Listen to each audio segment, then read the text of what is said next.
அக்கா, எப்போ எந்திரிச்சிங்க? நார்மல் மூடுக்கு வாடா. எதுக்கு இப்படி சாக்குலேயே இருக்க? அமைதியாவு. சொல்லுங்கக்கா, என்ன வேணும்? சாப்பாடு டேபிளில் தான் வச்சுருக்கேன், இங்கே எடுத்து சாப்பிடுங்க. நாங்கள் ஆஃபீஸ்க்கு லேட் ஆயிடுச்சு, அதனால நாங்கள் கிளம்புறோம். ஆமாக்கா, நாங்கள் கிளம்புறோம். இங்கே உங்கள் உடம்பு பார்த்துக்கோங்க. டேப்லெட்லாம் இருக்கா? இருக்குடா அதெல்லாம். ஆமாம் ஆமாம், இருக்கோம். சரிங்கக்கா, நீங்கள் உங்கள் உடம்ப பார்த்துக்கோங்க. நாங்கள் ஆஃபீஸ் போயிட்டு வந்துடுறோம். வா பிரியா, போகலாமா? போகலாமே. சரிங்கக்கா, பாய். நில்லுங்க.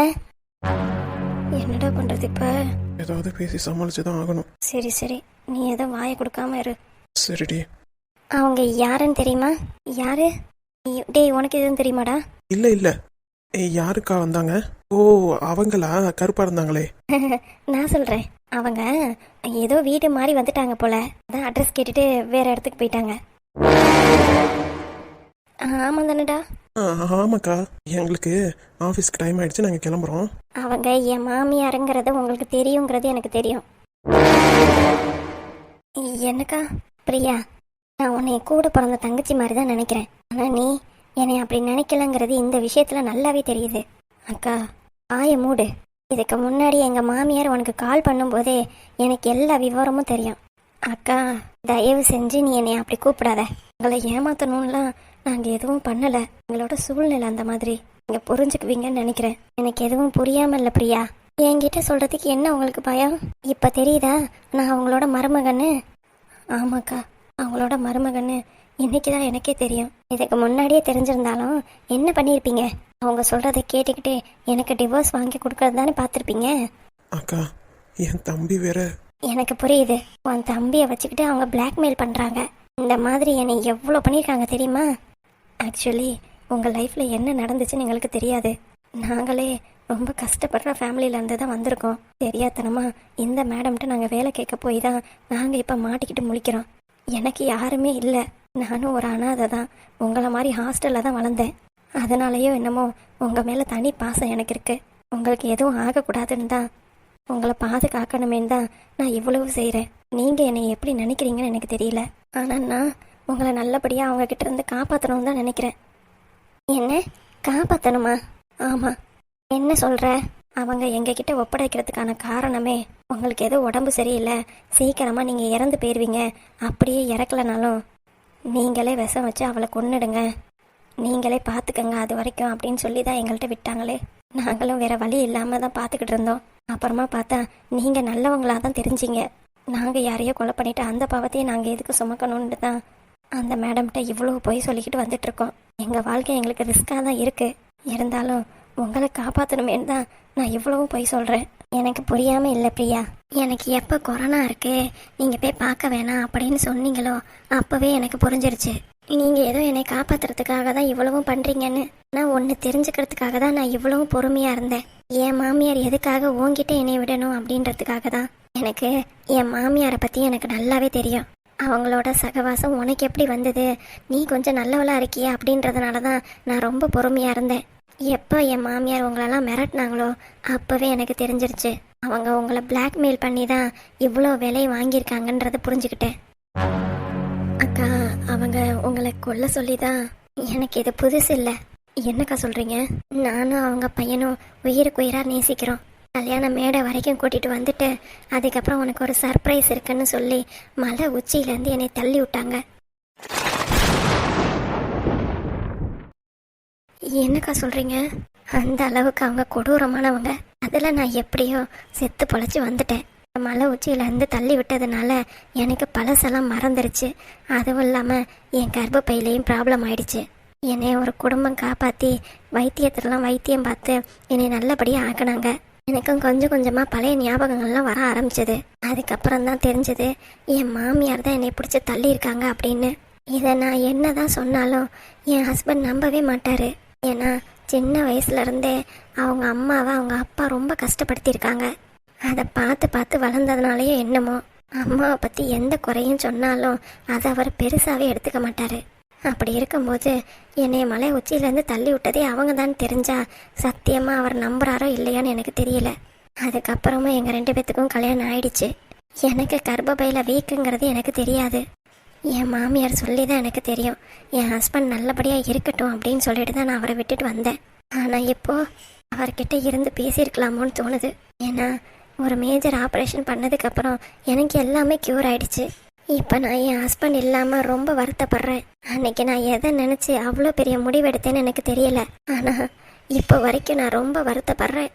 என்னை அந்த அளவுக்கு பேசி மனசை கலைச்சி என் ஹஸ்பண்ட இருந்து என்னைய பிரிச்சுட்டாங்க. நான் இப்போ பூர்ண குணமாயிட்டேன்னு என் ஹஸ்பண்டுக்கு நான் சொல்லணும். அதை நான் தெரியப்படுத்தணும்னு நினைக்கிறேன். இப்போன்னு பார்த்து இவங்க எனக்கும் என் ஹஸ்பண்டுக்கும் விவாகரத்து வாங்கிறதுக்காக வந்திருக்காங்க. இதில் நான் சைன் பண்ணேன்னா கண்டிப்பாக டிவோர்ஸ் கிடச்சிரும். அப்புறமா என் ராஜாவுக்கு நான் ஒய்ஃபாகவே இருக்க முடியாது. கடைசியில் எங்கள் அத்தை நினச்சது தான் இப்போ நடக்குது. அக்கா, நீங்கள் எதுக்கும் வருத்தப்படாதீங்க. இல்லை பிரியா, நான் இப்போ என்ன பண்ண போகிறேன்னு எனக்கு தெரியல. என்னால் உங்கள் 2 பேரோட வாழ்க்கை காணா போயிருமேன்னு நினைக்கும் போது கஷ்டமாக இருக்குது. இன்னமேட்டும் எனக்காக நீங்கள் எந்த ஹெல்ப்பும் பண்ண வேணாம். நான் எங்கிட்ட அது கண்காணா இடத்துக்கு போயிடுறேன். நீங்கள் எங்கள் மாமியார்கிட்ட இறந்துட்டதா சொல்லிடுங்க. என்னக்கா பேசுகிறீங்க நீங்கள்? உங்கள் மாமியார் என்னென்ன பண்ணாங்க? இவ்வளோ பெரிய லிஸ்ட்டு போடுறீங்க. திரும்பி வந்து அவங்கள நீங்கள் வச்சு செய்யலை, இப்போ வந்துட்டு இப்படி அழுதுட்டு இருக்கீங்க. சத்தியமா பிரியா, எனக்கு என்ன பண்ணுறதுன்னு தெரியல. உன்னையும் ரஞ்சித்தையும் விட எனக்கு இப்போ எதுவும் பெருசாக தெரியல. ரஞ்சித்து தம்பிக்கு எதுவும் ஆயிடக்கூடாதுன்னு தான் நான் நினைக்கிறேன். என்னால் நீங்கள் சித்திரவதையை அனுபவிக்க வேணாம்ல. இப்போ நாளைக்கே நான் ராஜா முன்னாடி போய் நிற்க முடியும். அப்படி நான் முன்னாடி போய் நின்னேன்னா என் மாமியார் உங்களை தானே கஷ்டப்படுத்துவாங்க. அதை நினைக்கும் போது தான் மனசு கஷ்டமாக இருக்கு. அக்கா, நீங்க எவ்வளோ பெரிய விஷயத்தெல்லாம் தாண்டி வந்திருக்கீங்க. நீங்க இப்படிலாம் பேசலாமா? எனக்கு தெரிஞ்சு உங்க ஹஸ்பண்ட் உங்களுக்காக தான் காத்துக்கிட்டு இருக்காருன்னு நினைக்கிறேன். நீங்க போங்கக்கா, நாங்க பாத்துக்கிறோம். நீங்க எந்த டிவோர்ஸ் பேப்பர்லையும் சைன் பண்ண வேண்டாம். நாங்க ஏதாவது சொல்லி சமாளிச்சுக்கிறோம். இல்லை வேண்டாம், உன் தம்பியோட உசுரும் எனக்கு முக்கியம்தான். பெத்த பிள்ளை இவளை லவ் பண்ணுறானே, சரி ஏதோ நல்லபடியாக கட்டி வைப்போம் அப்படின்னு நினைக்காம என்னை கொலை பண்ண ட்ரை பண்ணவங்க அவங்க. 1 வாட்டி இல்லை, 2 வாட்டி இல்லை, 3 வாட்டி ட்ரை பண்ணியிருக்காங்க. அப்படிப்பட்டவங்கள்ட்ட உங்கள் தம்பியை மட்டும் எப்படி விடுவாங்க? அக்கா சொல்கிறதும் சரிதான். என்னடி பேசுற? இங்கே பாருங்க, நான் பேசுறது சரியா தப்பான்னு எனக்கு தெரியல. ஒரு விஷயம், உன் தம்பிக்கும் உனக்கும் எனக்கும் எதுவும் ஆகக்கூடாது.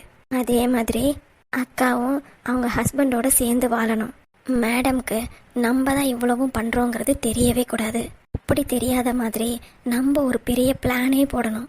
அப்படி பண்ணால் அவங்க கண்டுபிடிக்க மாட்டாங்களா? இங்கே பாருங்கக்கா, நீங்கள் எவ்வளோ தைரியமான ஆளாக இருந்திருக்கீங்க. இப்போ இதுக்காக அழுது கிழுத்து இது பண்ணீங்கன்னா கண்டிப்பாக உங்கள் லவ்வை சக்ஸஸாக அடைய முடியாது. என்ன நடந்தாலும் சரி, கடவுள் நம்மளுக்கு துணையாக இருப்பார். கெட்டவங்க அவங்களே இவ்வளோ ஆட்டம் ஆடும்போது நல்லவங்க நம்ம கொஞ்சம் ஆட்டம் ஆடி பார்க்க வேண்டாமா? முதல்ல நீங்கள் அழுகையை நிப்பாட்டுங்க. இப்படி தான். இங்கே பாருங்கக்கா, நான் உங்களுக்கு கொரோனான்னு சொன்னேன். ஆமாம் பிரியா, ஆனால் அதை கூட போய் கன்ஃபார்ம் பண்ணாமல் நான் சொல்கிறத தானே நம்பிக்கிட்டு இருக்காங்க. ஆமாம், ஒரு விஷயத்த ஒருத்தவங்க சொன்னால் அது என்ன ஏதுன்னு ஆராய்ச்சி பண்ணுறதே இல்லை. அது முடிஞ்சிருச்சு அப்படின்னு சொல்லிட்டு அடுத்த வேலையை பார்க்க போயிடுறாங்க. அப்படின்னா அந்த வேலையில் கேர்லெஸ்னஸ் உங்கள் மாமியாருக்கு அது நிறையவே இருக்குது. உண்மைதான் பிரியா, இந்த மாதிரி பிரச்சனையெல்லாம் யூஸ் பண்ணி தான் நீங்கள் உங்கள் ஹஸ்பண்டை போய் சேரணும். அப்படி பண்ணும்போது எங்களுக்கும் எந்த பாதிப்பும் இருக்கக்கூடாது, நீங்களும் உங்கள் ஹஸ்பண்டை தேடி போயிடணும். நடுவில் அந்த ஆன்ட்டி மாட்டிக்கிட்டு முழிக்கணும். அப்படி செஞ்சு விடுவீங்களா? சும்மா எதுக்கு கண்ணை கசக்கிட்டு இருக்கீங்க? இங்கே பாருங்கக்கா, கடவுள் என்றைக்குமே ஒரு கதவை மூடனா இன்னொரு கதவு கண்டிப்பாக வச்சுருப்பாரு. அதை உடனே சுலபமாலாம் யார்கிட்டையும் சொல்லிட மாட்டார். நம்ம தான் தைரியமாக ஃபேஸ் பண்ணணும் எதுவாக இருந்தாலும். நீ சொல்கிறது சரிதான் பிரியா. இப்போ சொல்கிறேங்க்கா, இதுக்கு முன்னாடி எதுக்காக நான் உங்களை காப்பாற்றினேன்னு எனக்கு தெரியல. ஆனால் இந்த நிமிஷத்துலேருந்து நீங்கள் எனக்கு கூட பிறக்காத அக்கா. உங்கள் லைஃப்பில் நல்லது நடக்கிறதுக்கு எனக்குன்னு ஒரு வாய்ப்பு கொடுங்க. என்னைய நினச்சி நீங்கள் உங்கள் வாழ்க்கையை இழக்க வேண்டாம். ஏன்னா அம்மா அப்பா இல்லாமல் ஹாஸ்டலில் வளர்ந்த கஷ்டம் எனக்கு நல்லாவே தெரியும். அவங்க மேலே முதல்ல இறக்க வந்ததுக்கான காரணமே அதுதான்.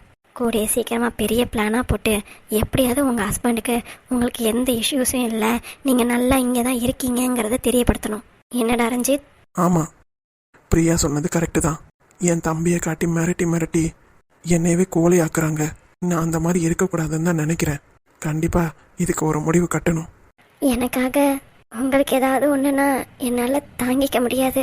அக்கா, நல்லது பண்ணுறவங்கள ஆண்டவன் சோதிப்பான், ஆனால் கைவிட மாட்டான். அது ஞாபகம் இருக்குல்ல?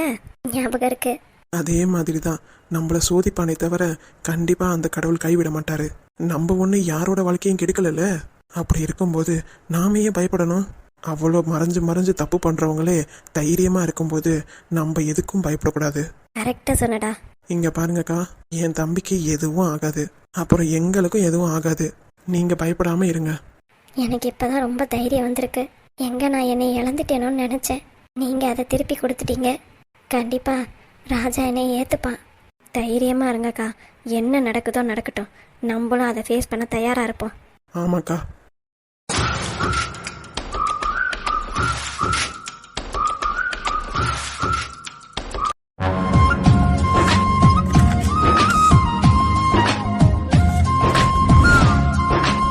அக்கா, வா சின்ன பொண்ணு. அக்கா, என்ன நீங்க கூட்டிகிட்டு இருக்கிய? எம்புட்டு லேட்டா? என்ன சின்ன பொண்ணு பண்ண சொல்ற? சாயங்காலமா தான் வீட்டுக்கே வந்தோம். வந்ததுல இருந்து ஒரே வேலை, அசதியில தூங்கிட்டேன். அதான் திடீர்னு எந்திரிச்சு பார்த்தா மணி 8.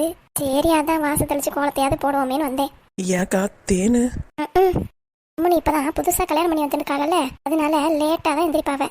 என்னக்கா சொல்றிய? ஆமா சின்ன பொண்ணு, எல்லாத்துக்கும் காரணம் என் மகன் தான். என்னமாமா தேனு எந்த வேலையும் செய்யாம இருக்கு? அதை ஏன் கேக்குற சின்ன பொண்ணு? கையலி வந்தா, வந்துட்டு ஒரு 8 வந்து பாத்துட்டு போயிட்டா. பால் ஆத்துட்டுமா இல்ல சாப்பாடு சமைக்கட்டுமா எதுவுமே கேட்கல. வந்து பார்த்தா அவ பாட்டுக்கு போய் ரூம்ல போய் படுத்துக்கிட்டா. இவளை நம்பியா நான் என் பொண்ணு கூட்டிட்டு வந்தேன். பாவம், அவ பச்சை உடம்புக்காரி. அவளாலையும் எந்திரிச்சு வேலையும் பார்க்க முடியாது. சரி, இப்பயாவது கொஞ்சமாவது வேலை பார்ப்போம் அப்படின்னு நினைக்கிறாள் அவ. அதெல்லாம் ஒண்ணும் கிடையாது சின்ன பொண்ணு. சரி விடுங்கக்கா, ஏதாவது இருக்கும். ஆமா, நீதான் ஏதாவது இருக்குன்னு சொல்லிக்கிட்டே கிடக்குற. இப்படி பண்றவளுக்கு எப்படி குழந்தை தரிக்கும்? நான் சொல்றேன் கேளு, குழந்தையே தரிக்காது. அக்கா நீங்களே எப்படி சொல்லலாமா? இல்ல சின்ன பொண்ணு, கோவமா வருது. நானும் என்னத்த பண்ண?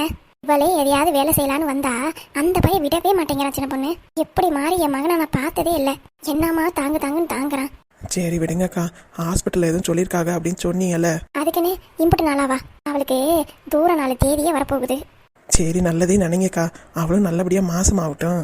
ஆமா, மாசம் ஆனாலும் அவ்வளவுதான். என் உசுரை எடுத்துருவான் அவன். வேலை செய்ய அவ படுத்திருக்கான்னு சொல்லியே என் உடம்பு பூரா போகுது. நீயே சொல்லு சின்ன பொண்ணு, என் மாமியார் இருக்கும்போது நான் அனுபவிச்சேன், இப்பயும் நான் அனுபவிக்கிறேன். அப்புறம் எப்பதான் நான் சந்தோஷமா இருக்கிறது? நம்மளும் பையனை பெற்று வச்சிருக்கோமே, மருமகாரி வந்து நல்லபடியா வேலை பார்த்து கொடுப்பான்னு பார்த்தா உட்காந்து படுத்து தூங்கினா இதெல்லாம் வேலைக்கு ஆகுமா? அக்கா, தேனு ஒன்றும் வேலை செய்யாமலாம் இல்லைல்ல, வேலை செய்வா. இப்போ ஏதோ குழந்தைக்காக அப்படி இருக்காளோ என்னமோ. போ சின்ன பொண்ணு, நீ தான் மிச்சுக்கணும் அவளை. எப்ப பாரு படுத்து தூங்குறதே வேலை. இதே பழக்கம் ஆயிடுச்சுன்னா கடைசியில யாருக்கு ரொம்ப நஷ்டம்? அவளும் எதையும் பார்க்க மாட்டா, எங்க வீட்டுக்காரும் பார்க்க மாட்டாரு. நான் ஒத்த பொம்பளையா இந்த வீட்டையே பாத்துக்கணும். அப்புறம் எதுக்கு அவனுக்கு கல்யாணம் முடிச்சு வைக்குது? அதுக்கு சும்மாவே இருந்திருக்கலாமே. அக்கா நீங்க கொஞ்சம் பொறுமையா இருங்கக்கா. இந்த குடும்பத்துக்கு ஒரு வாரிசு வந்தா அது நல்லது தானே. அட போ சின்ன பொண்ணு, என்னைக்கா இருந்தாலும் மகளோட பிள்ளைதான் நம்மளுக்கு. மகனோட பிள்ளைல எந்த உரிமையும் கொண்டாட முடியாது. அப்படியே நம்ம அப்பத்தான்னு சொல்லி எல்லாம் பண்ணோன்னு வையி, நம்ம என்னத்த பண்ணோம்? நம்ம ஒண்ணுமே பண்ணல, இருக்கிறதையும் கெடுத்து விடுறோம், அப்படி இப்படின்னு தான் பேசுவாவ. அக்கா மனசை போட்டு குழப்பிக்காதீங்க. எல்லாம் காலம் மாற சரியாயிடும். காலம் எங்க மாறுது? காலம் ரிவர்ஸ்ல போய்கிட்டு இருக்கு. இப்ப அவ மாமியார் மாதிரிக்கு இருக்கா, நான் என்னமோ மருமக மாதிரிக்கு அவளுக்கு வேலை பார்த்து கொடுக்க வேண்டியதா இருக்கு. எல்லாம் என் நேரம், வேற ஒன்னும் சொல்றதுக்கு இல்ல. ஏக்கா, கையில் தம்பி நல்லா இருக்கானா? இருக்கான். ஆமா, யாரோட முகஜாட? நீ வேற, அப்படியே அப்பனை உரிச்சு வச்சிருக்கு. யாரு, அர்ஜுன் மாதிரியா? ஆமா, அந்த ஆள் மாதிரிதான் இருக்கான். ஏக்கா இப்படி மரியாதை இல்லாம பேசுறிய? அவனுக்கெல்லாம் என்ன மரியாதை வேண்டி இருக்கு சின்ன பொண்ணு? இன்னும் நான் அவரை வாடா போடான்னு பேசாம இருக்கேனே, அது வரைக்கும் சந்தோஷப்பட்டுக்கங்க. சரி விடுங்கக்கா, நான் சாயங்காலமா ராணி அக்கா எல்லாரையும் கூப்பிட்டுட்டு வாரேன் கையில் குழந்தைய பாக்குறதுக்கு. சரியாக்கா? சரி சின்ன பொண்ணு. அப்புறம் எங்களுக்காக சாப்பிட எதுவும் பண்ணி வைக்க வேண்டாம். என்ன சின்ன பொண்ணு, நீ வீட்டுக்கு வரவங்க ஏதாவது சாப்பிட்டு போகணும்ல. நான் வடை சுட்டு வைக்கிறேன். வடை தேனு நல்லா அரைப்பா, அவளை ஆட்ட சொல்றேன். அக்கா எதுக்கு தேவையில்லாம பண்ணிக்கிட்டு இருக்கிய? என்ன சின்ன பொண்ணு பண்ண சொல்ற? குழந்தை பெத்தவ கபகபான்னு பசிக்கும். காலையில எந்திரிச்சு எல்லா வேலையும் பார்க்கணும். ஒத்தையால நான் எல்லா வேலையும் பார்க்க முடியுமா? அவளும் கூட மாட ஏதாவது ஒத்தாசையா இருந்தா தானே ஏதாவது நம்மளுக்கு செஞ்சு கொடுக்க முடியும். இன்னும் அவளுக்கு பால் ஊறத்துக்கு பால் சோறாலாம் வாங்கி தரணும், பிரெட்ல கலக்கி கொடுக்கணும், ஜூஸை போட்டு கொடுக்கணும். எம்புட்டு வேலை தான் நானும் பாக்குறது. நைட்டு அந்த பையன் காக்கான்னு கத்துறான். பெரலி வலியா இருக்கும்க்கா. அது நம்மளுக்கு தெரியுது, நம்ம சொன்னா எங்க கேக்குறாவ? இதை தடவடினா அது தடவவே மாட்டேங்கிறா. என் புள்ள பசி கழுவுதுன்னு தூக்கி கொடுக்குறா. வயிறு முட்டை கொடுக்குமா, அவனும் வாந்தியா எடுக்கிறான். நீங்க தாங்க சொல்லணும் கையலுக்கிட்ட. அட போ சின்ன பொண்ணு, எம்புட்டோ தடவை சொல்லியாச்சு, கேட்கற மாதிரியே இல்ல.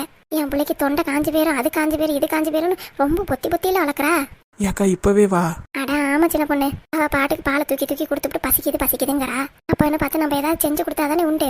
வெறுமனே தண்ணி எல்லாம் கொடுத்தா எங்கிட்ட இருந்து பால் வரும். அதனாலதான் எதையாவது கூட மாட ஒத்தாசையா இருந்தா நல்லா இருக்குமேன்னு பார்த்தா இப்படி பண்ணிக்கிட்டு இருக்காங்க. நானும் ஒத்த பொம்பளை என்னதான் பண்ணட்டும்னு தெரியாம இருக்கேன். அக்கா எல்லாம் சரியாயிடும்க்கா. என் பாட்டுக்கு வடை மாவு அது இதுன்னு சொல்லிக்கிட்டு இருக்கிய, அதெல்லாம் எதுவும் பண்ண வேணாம். வந்ததும் ஒரு காப்பியை மட்டும் போட்டு கொடுங்கக்கா, அது போதும் எனக்கு. வீடு சின்ன பொண்ணு, வடை மாவு போட்டு வைக்கிறேன். அவளை கூப்பிட்டு வச்சு ஆட்ட சொல்றேன். என்னதான் நடக்குதுன்னு பார்ப்போம்.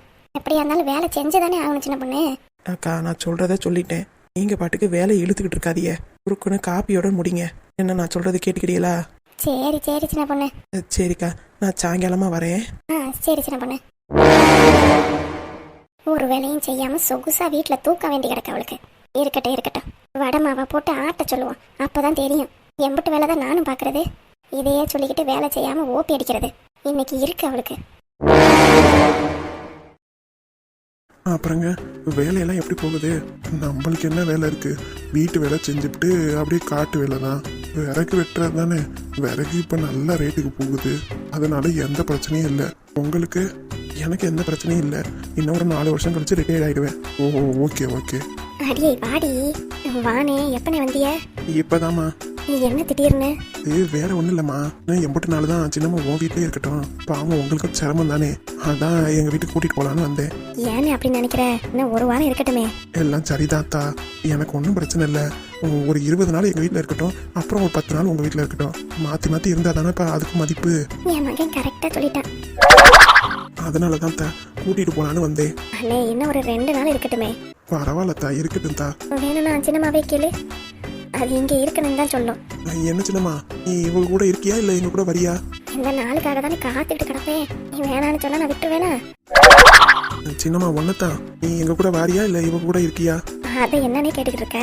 நீ சும்மா இருடி, நான் வாரேன்டா. பாத்தியாமா, சின்னம்மாவே வாரேன்னு சொல்லிடுச்சு. இதுக்கு மேல என்ன பண்ண சொல்ற? என் பொண்டாட்டி பண்ண டார்ச்சர்ல விட்டா போதும்னு ஓடி இருக்கும். ஏதோ இம்புட்டு நாள் தாக்கு பிடிச்சதே பெருசு. இன்னும் கொஞ்ச நாள் இருக்கணும்னா அவ்வளவுதான், ஓடியே போயிரும் போலயே. அண்ணே இன்னும் ஒரு 3 நாள் எங்க வீட்லயே இருக்கட்டுமே. அத்தா, அதான் சின்னம்மாவே வரேன்னு சொல்லிடுச்சேத்தா. எங்களுக்கும் அங்க ஒத்தையில இருக்கிறதுக்கு ஒரு மாதிரி இருக்கு. திடீர்னு ராசம் மார்க்கெட்டுக்கு போற மாதிரி இருக்கு. வீட்டுக்குன்னு ஒரு ஆள் வேணும்ல. ஆள் இருந்தாதான் எனக்கு ஏதாவது கொரியர் வந்தா வாங்குறதுக்கு சௌரியமா இருக்கும். அதே கூட்டிட்டு போலான்னு வந்தோம். என்ன சின்னம்மா? நான் வந்துடுறேன்டா, ரெடியா தான் இருக்கேன். ராஜு எங்க? இந்த உள்ளார கீதாவை பார்க்க போயிருக்கா சின்னம்மா. அப்படியா? சரி நான் கூட ராஜு கிளம்பிட்டாலும் நினைச்சேன். பாவம் வந்து ஒரு காபி தண்ணி கூட கொடுக்கலையே. என்னவ எம்புட்டு முறைக்கிறா, தனியா தள்ளிக்கிட்டு வராளே. ஏன் சின்னம்மா ஒரு 4 நாள் என் கூட இருக்க மாட்டியோ? எதுக்கடி எம்புட்டு நாள் வேலை பார்த்து கொடுத்ததெல்லாம் பத்தாதா? அதெல்லாம் முடியாது, நீ இங்க இருந்துதான் ஆகணும். ஒழுங்கு மரியாதையா போய் அண்ணன்கிட்ட சொல்லிடு, நான் 4 நாள் கழிச்சுதான் வருவேன் அப்படின்னு. எதுக்கடி என்னை 4 நாள் கழிச்சு போக சொல்ற? இன்னும் நிறைய வேலை இருக்கு சின்னம்மா. நான் உன்னைய வச்சுதான் வீட்டெல்லாம் ஒட்ட அடிக்கலான்னு பாத்துக்கிட்டு இருக்கேன். நீ பாட்டுக்கு சல்லுன்னு கிளம்பிட்டு இருக்க. அடி ஆத்தி, என்னைய வச்சு வீட்டு ஃபுல்லா ஒட்ட அடிக்கலான்னு பாக்குறாளவ. அடியே கஸ்தூரி, நீ நினைக்கிறது நடக்கவே நடக்காதடி. இப்ப பாரு என்னோட ஆக்டிங்க.